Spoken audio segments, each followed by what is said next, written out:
I'm Jenna Miscavige. I was born and raised in Scientology. I left when I was 21 years old and wrote a book about it. My uncle, David Miscavige, is the leader of Scientology, and this is my YouTube channel.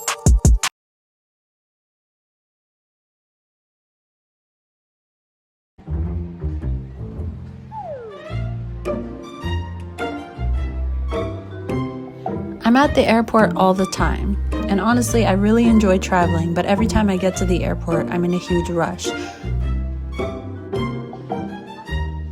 I always have this anxiety about making it to my gate on time, and it's completely unfounded. I've never been late,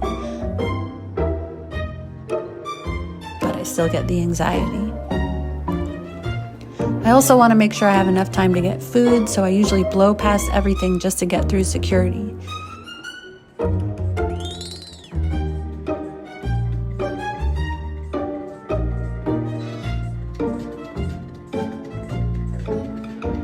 But this time was different. I did the math on when I needed to arrive the night before when I was so tired that my brain wasn't working properly.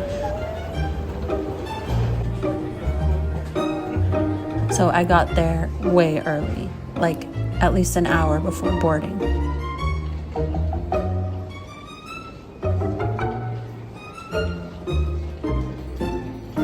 So I decided to walk around and hit my 10,000 steps.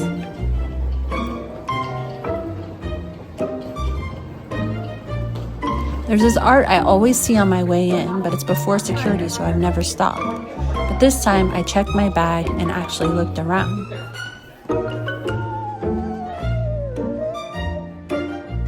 And it's beautiful. There's even more art after I went through security.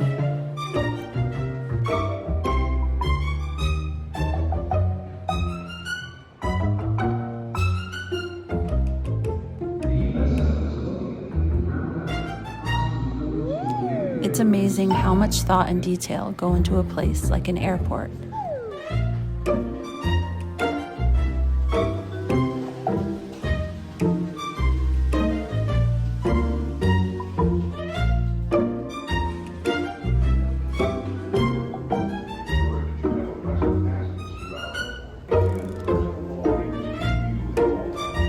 Something most of us are just trying to get through.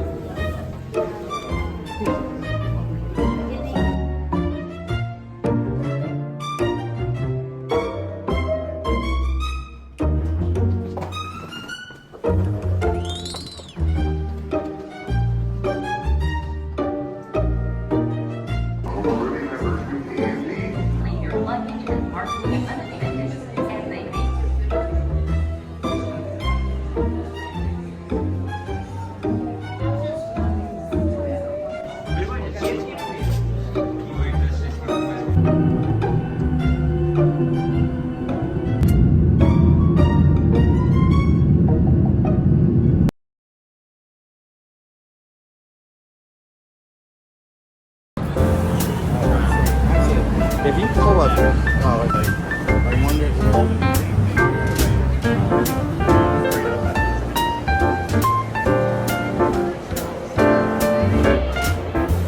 I thought this trip would be all about food and shopping.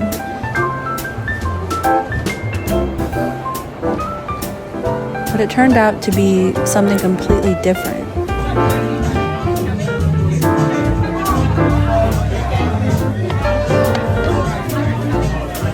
About getting the external mics that you have. Yeah, they're great. They are expensive. I've probably been to New York City 10 or more times. I had a whole list of places I wanted to eat and shops I wanted to check out.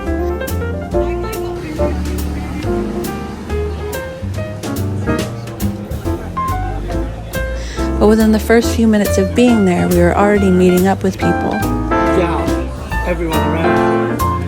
Baby, I never really fall into that. It's hard for me to believe this. At first, it felt like a lot, like my plans were being thwarted.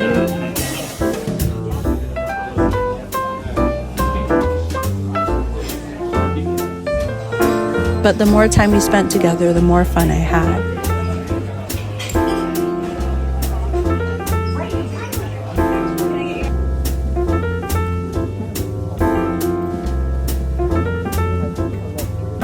I realized this is the part that matters. Not the list, not the shops, the people.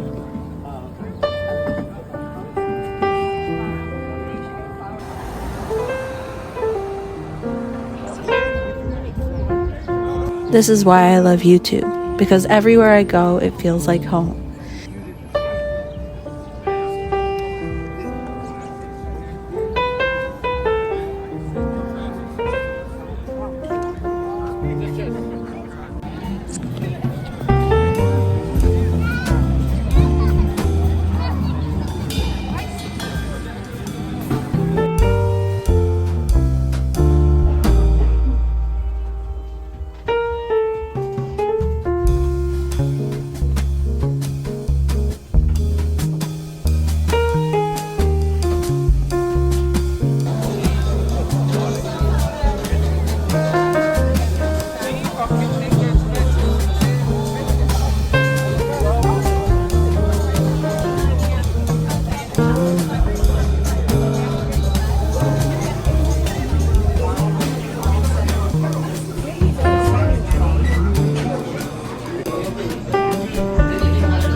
Yeah, just a little bit. I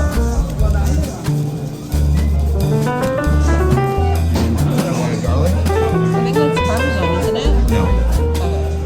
Take whatever, yeah, that's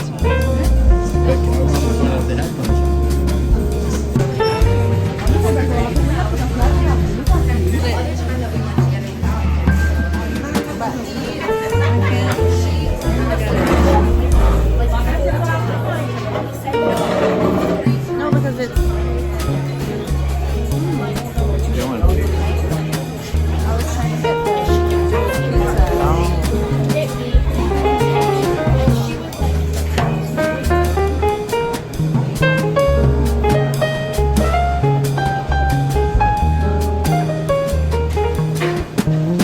People are what make life special.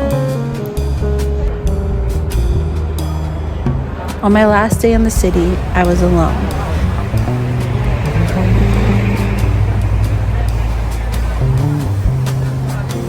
I'd never been in New York by myself before.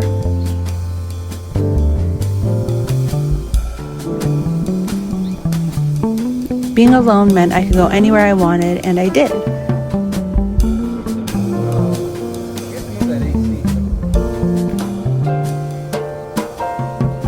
But honestly, I felt a little sad.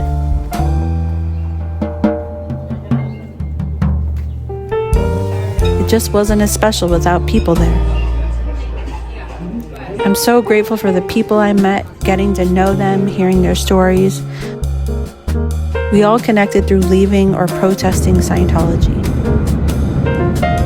How amazing is that?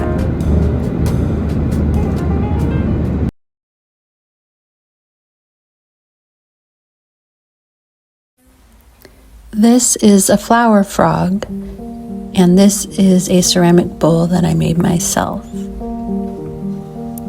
And I'm just gonna add some water to the bowl. Now this flower frog, basically it holds the flowers up by their stem. And so I use this instead of chicken wire for a certain kind of arrangement called Ikebana. These are sweet peas from my garden, and these are roses from my garden. That's a dahlia.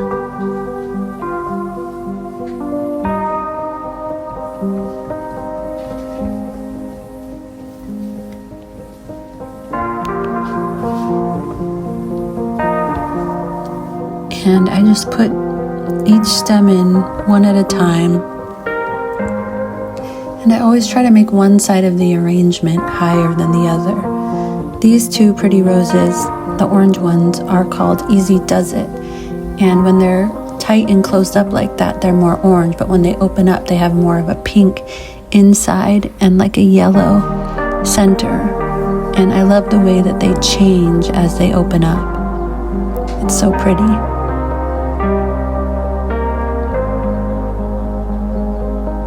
This one's almost a goner, but I like when there's little rose petals around the arrangement too, It just makes it look more natural, like it would in nature.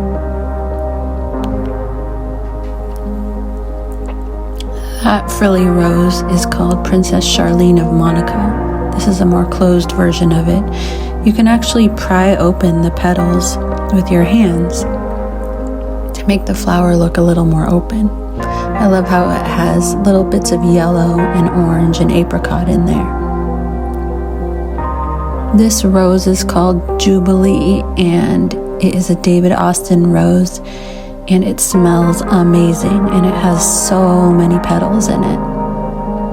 And I'm putting the shorter stems on one side and the longer stems on the other side, so that just one side of the arrangement is higher, and the arrangement, when you look at it straight on, has sort of a crescent shape.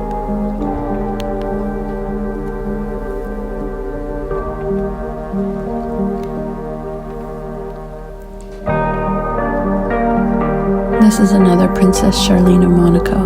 I love this rose so much.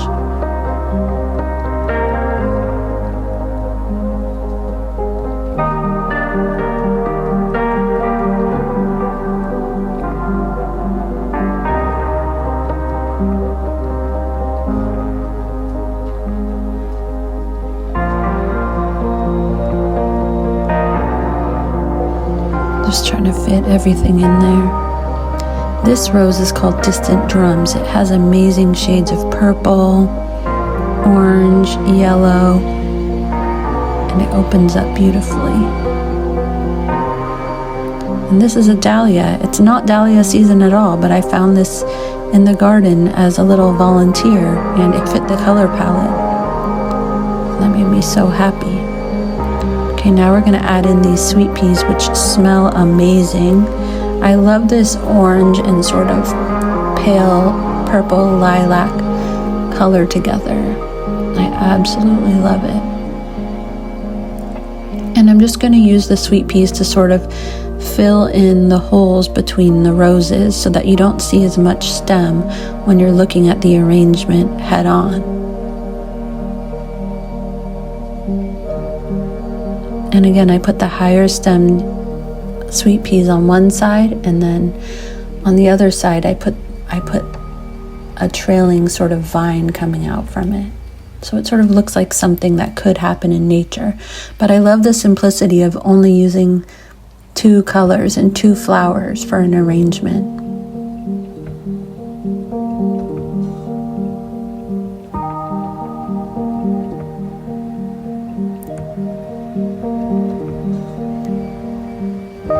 And I love the fact that little petals are falling off to the side.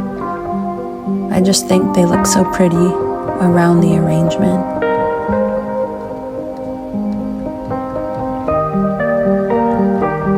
Sweet peas are so gorgeous. I'm so happy this one bloomed in the garden.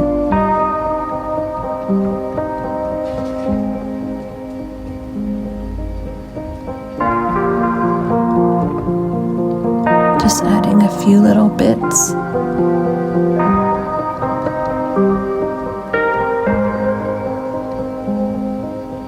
I did this on my back patio so you can see the wind blowing the petals, which is so pretty, and you can see the detail of the petals.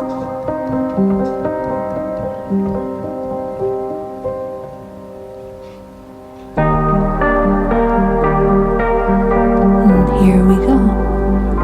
Here's the final product.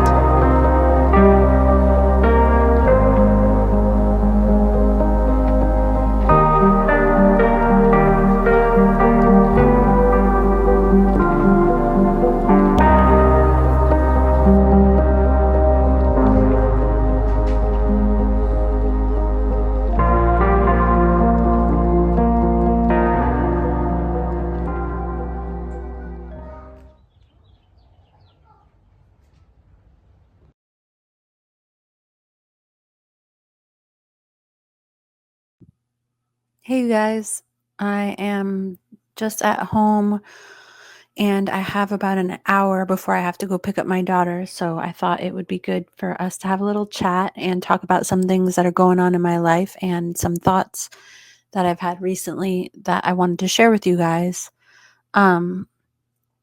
One thing I've been thinking about a lot is friendships and how much the friendships that I have meant to me in the last year of my life, especially after my divorce, and how many friends I have who have been there for me through thick and thin.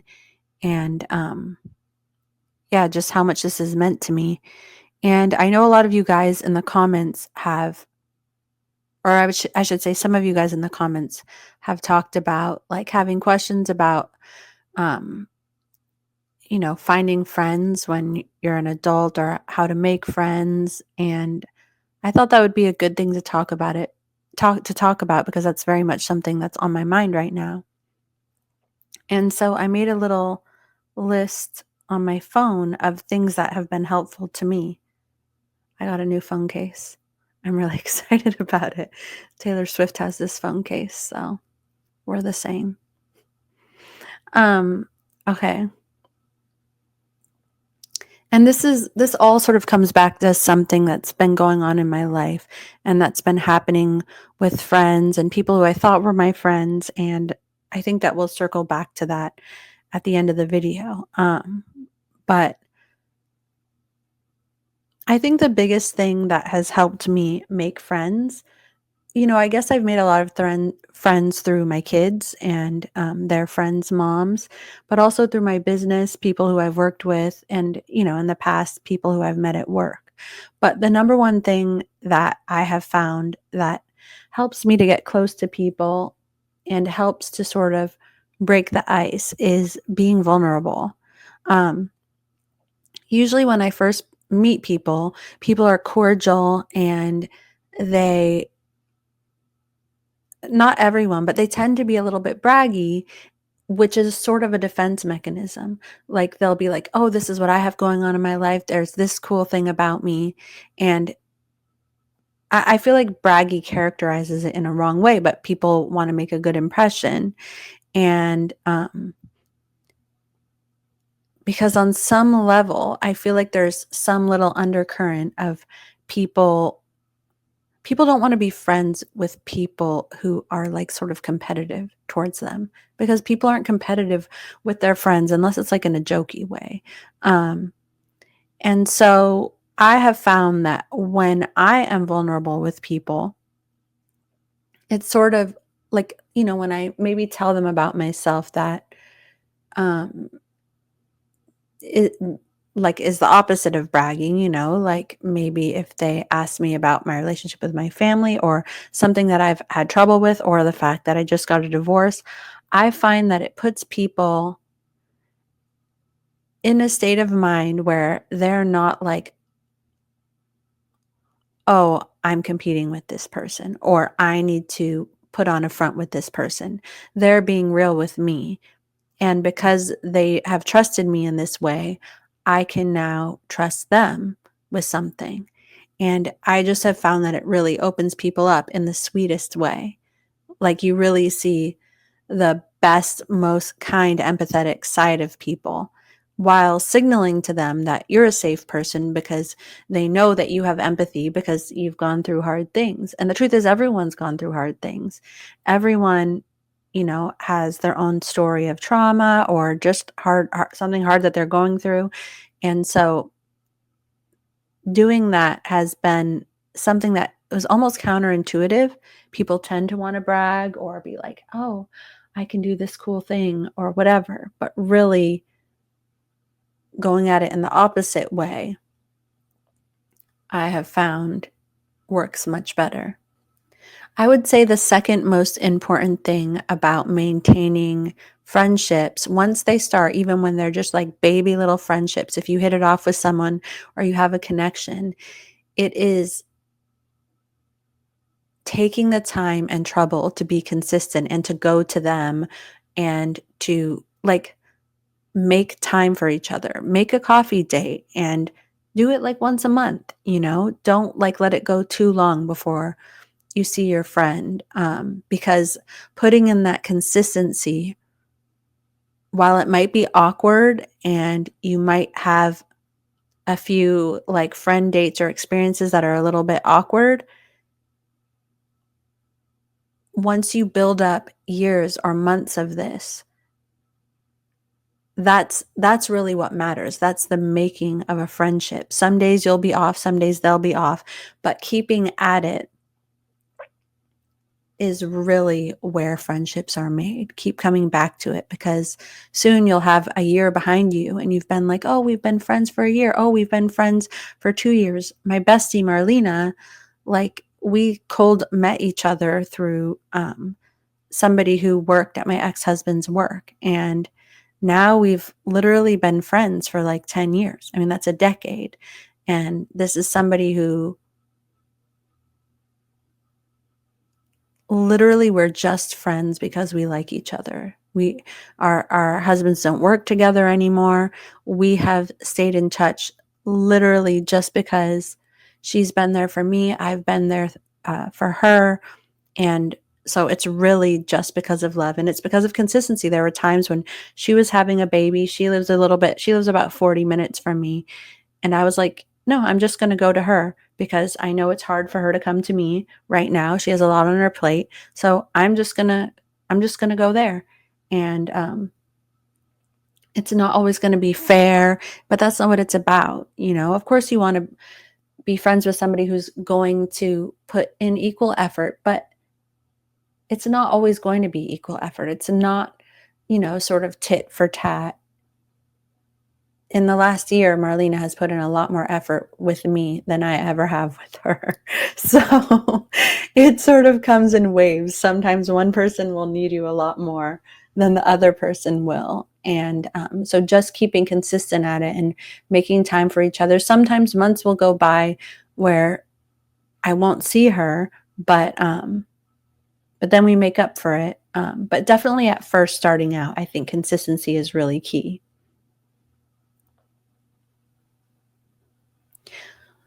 I think this one, this one is, this next one is something that has been really important to me in starting out in friendships. And that is making sure that you are not just taking, that you're giving.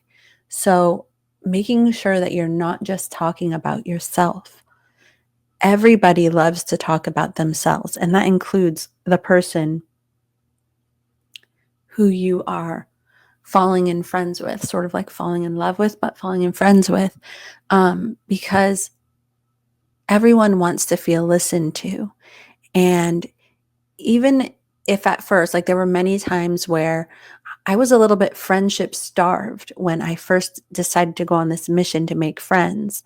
And I really just wanted someone to listen to me and listen to me, but it would have been just too overwhelming if I did that. So I had to like discipline myself, for lack of a better word, to be like, no, you actually ask questions and be curious about this person and listen to what they have to say. Don't just make it all about you. And then, of course I talk about myself too all the time. But I think just making sure that I am also a good listener. And forcing myself to do that even when it was hard, because when I would force myself to do it, it actually became easy a few minutes later. It was almost like just getting started with it was a little bit difficult, but it paid off. I think another thing that makes someone a really valuable friend is if they are willing to see the beauty in the other person. And so, like, when I look at my friend Marlena, or my friend Laura, or my friend Natalie, my friend Anna, or my friend Sandy, it's like I feel like I am looking at somebody who I love and adore. But I know I have learned that a lot of that, actually, these people are totally magical, but some of that is me putting my magic into them. It's using my own childlike wonder and curiosity and my own sense of awe to really appreciate the beautiful things that those people have about them. And the thing about doing this is it doesn't just make them feel seen, wonderful, beautiful, and loved and appreciated. it makes me feel great too, because even just the hormones that occur in your body when you are admiring something or someone, or when you are loving them, it makes you feel great. It makes you feel like the world is a much better place because this person is in it and because you get to have them in your life. So it gives them a good feeling about the world. It gives you a good feeling about the world. And that's sort of how your friendship then makes you feel. Okay, so next on the list, I have being generous. Whenever I go to one of my friends' houses, I usually try to bring cookies or flowers. I don't have to, but they love it so much. And like just today, I saw my friend Laura, and she made me some blondies, like blondies instead of brownies, for my birthday. And it was so sweet. And it just, these little things just make me feel special when I get something, but feel like it makes me feel good to give something to someone else. Like this is going to sound really egotistical and terrible, but there is a part of me that's like, "Oh, I'm such a good friend. I brought this thing." And that's okay because I am a good friend, and it makes me feel good about myself to give that person something, and then they also love it as well. And sort of along these same lines, one thing I've realized in life is that I used to think, and many people think, that people love somebody who gives something to them constantly, or somebody who's there for them, or who's listening to them, but is giving in some way.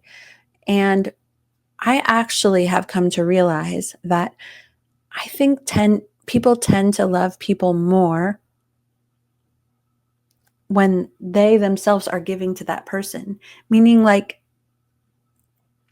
I give more to my kids than they give to me. Well, kind of. They give me so much, but you know what I mean? Like, I sacrifice more, or uh, and because I am invested in them, or because I am invested in my friend, it makes me feel good to be doing good things for that person. And so when I'm around them, when I think of them, I feel good about myself, and I feel invested in it. And so I think that this goes both ways. I think it's important to be generous, but to also let your friend be generous to you. Let them do nice things for you, and don't refuse their sweet gifts or their offers of help when they can help you when you need it. They feel great about it. I feel great when I'm there for a friend and they tell me how much it means to them, or even if they don't tell me, I am telling myself, and yes, again, this sounds like narcissistic and crazy, but I'm like, wow, I was a good friend today. I'm proud of myself. It gives me confidence. It gives me confidence in the friend that I am, in the person that I am. And all of that just gives you an overall good feeling of associating with this person, which is essentially like quality time and quality experiences that build up to something beautiful, that make you want to continue to have the pleasurable experiences associated with that person in your life. By the way, I know many of you guys just already know this, but I'm just like going on and on about it in case, I don't know, looking at some aspect is helpful to you, because I've read these studies over the years that talk about how the quality of our relationships are really what matter the most when we're all on our deathbeds. And they are really what contributes the most in our life to our health. And, coming out of a childhood where my relationships with the people who, like my parents or my family members, should have been the most important and are the strongest in many people's lives, that not being the case, I have to make up for lost time. Like, I have to, not like it's a race or something that I'm like trying to catch up on, but no, I need to replace some of those relationships in my life in order for me to feel rich and loved, and that my life is fulfilling, and that I have a place here in the world. And the truth is that I have that. Like, I'm still working on learning to accept love and believe that it's real, but I have so many friends. I have so many kind people who say kind things to me on a daily basis. I have so many people who love me, and I am really fortunate in that way. And that is despite not having a close relationship with my family members, or or the majority of my family members, many of whom are still in Scientology. Okay, I feel like this is a really important one, and it's the last thing I have on the list, but it is being happy for your friends. Everyone, like, I don't know if your friend gets a big promotion, or your friend is all of a sudden famous out of nowhere, or they get a new house or something like that. I feel like it's really human to have this first, like, little twinge of, like, oh, why don't I have that? Or I wish that was me, or something like that. And I actually think that many people let this bad feeling overtake them, and it makes them have to see their friend or their colleague or something like that as a bad person because they have something they don't. And that's a dangerous trap. It's human to have that little twinge of a feeling, and then you got to go, no, this is my friend. And yes, I wish that I had that, but I am so happy for this beautiful person who I love so much and who completely deserves this. And, like, to be honest, what I do is, like, if, like, a few years ago, I remember my friend got this new cabin in Big Bear, and I've always wanted that. And I was like, oh man, I wish I had that so much. I just want to have that and decorate it. And then I was like, and then my friend had it, and I was like, wait a second. I do have a cabin now. Their cabin is my cabin now. So it's like, or like, it's like if my friend gets like a huge bonus, it's like that means we get to go on vacation together. Not like, I don't mean they're going to pay for my vacation, but it's just their happiness is my happiness. Their life being easier, I'm going to benefit from that. Like, I truly believe that. I consider what is theirs is mine.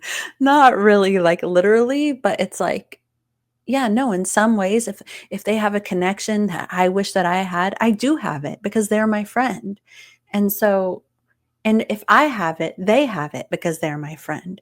And so it's like all sort of about being generous and, like, checking that thing. Like, just because you have this twinge of jealousy or uncomfortability because they have something you don't, it does not mean that they're bad. It does not mean anything other than you're a human.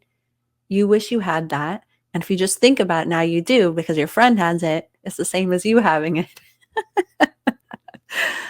Or if they have a skill that you wish you had, you now have somebody who can show you, or you now have the opportunity to have somebody with that skill in your life. So I think it's just about how you look at it, and really being willing to recognize that little twinge of jealousy or something in yourself, and being like, that's not the person who I want to be. That's not who I'm going to be. And I am incredibly happy for this person who I love, and acting and showing them that you're happy for them.